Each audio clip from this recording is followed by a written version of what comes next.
got my license back in the 1970s in Toronto, Canada, and before I got my license, I went through a young drivers training program which taught me some really good habits that have held me in good stead over the last 30 or 40 years of driving. And one of the first things that was taught to me was to look at the big picture in front.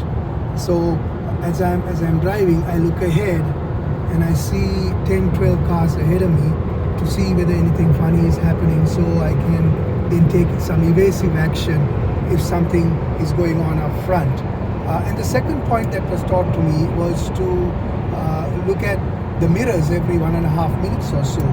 And there, again, it was done especially for me to be aware of any cars that are beside me or behind me at any given time. If I have to take some evasive action, I don't even have to think. I know there's nothing there. I can change lanes quickly.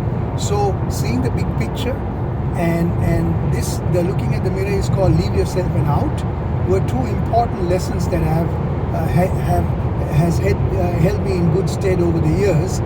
And it's about also, when you think about it, it's about being mindful and aware as a driver.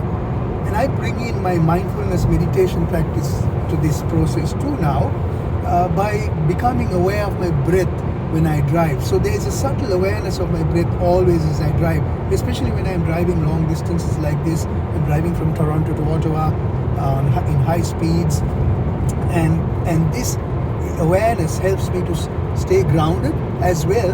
I don't get blindsided because I can see what's happening around me at any given time. And especially important because of different weather conditions in Canada. In the winter, when you drive, you have to be even more careful.